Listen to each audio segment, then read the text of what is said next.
Hello, my dear friends. Hello, my dear listeners. I hope you are doing your best in your own circumstances to serve your duties with utmost honesty and love.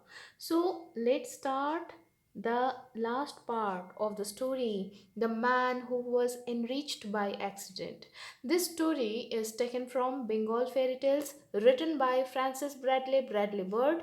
This book was first published in the year 1920 and it was illustrated by Abanindranath Thakur.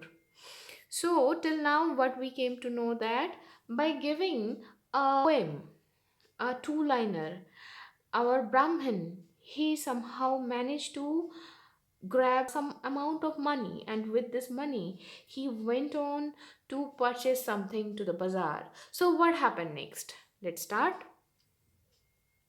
Inflated with pride at his achievement, the Brahmin went home and finding his wife waiting for him in anxious expedition, lavished 1,000 caresses on her as his good angel. They then passed the day in conversation as to the best way in which the money in their hands should be utilized. And the next morning, the Brahmin went to the bazaar and returned with the necessary articles of consumption. A few days after the Brahmin's visit to the king, affairs in the court took a very unpleasant turn. The heir apparent, in conjunction with his friends, formed a plan to kill the king. None of the conspirators, however, could call up sufficient courage to do the monstrous act openly. Some suggested that the king should be quietly assassinated at the night when passing into the zenana. Others that he should be removed by poison, but neither of these plans was deemed sufficiently practical, for on his way into the inner apartments the king had always a guard with him, while the food that he took was always tested beforehand by a chemical examiner. At length, it was proposed by the prince that the family barber should be bribed to commit the murder while shaving his majesty.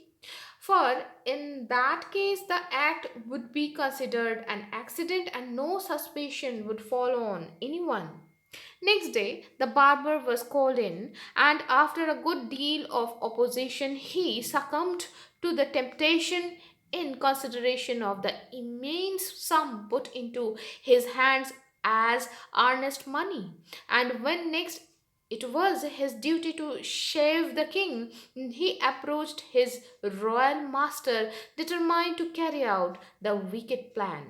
A human life was going to be terminated by a swift stroke inflicted by the razor, and so it was necessary to sharpen it with peculiar attention. The barber, on standing in front of the king, put a few drops of water to his razor and began rubbing it against the horn, as barbers invariably do before shaving.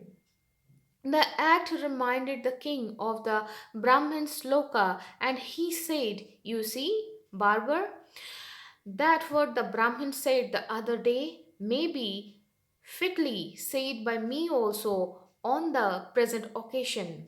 By khur he means hoof, but it means razor as well. So now there is khur gharshan with chikir pani. I know all the intention with which it is being done. So the other line, Tomar moner kotha ami shop jani, may be added as well. The barber was beside himself with fear at what he heard. He thought that the Brahmin sloka was an invention of the king's, and that he had used these words to intimate that he knew his thoughts at the moment. The poor man, who was not naturally dead to better feelings, but had been gained over by a very large sum of money, quacked in every limb, and ultimately regaining the power of speech, implored his master's pardon in piteous terms. The king was thunderstruck at what he saw and heard, and at length asked the barber the reason of his being thus moved. Thereupon the man, with tears rolling down his cheeks, made a clean breast of everything, and the conspiracy being thus found out, all the persons concerned in it were adequately punished. The Brahmin, whose sloka had thus accidentally been the cause of saving the king's life, was invited to the court and granted a jagir for himself and his heirs to enjoy forever. So, my dear friends, today it is the end of the story, and from the story, we could realize that if really Devi Saraswati, is bestowed upon us whenever we are speaking, it is being said that she she is on our tongue for at least two times in a whole 24-hour span of a day.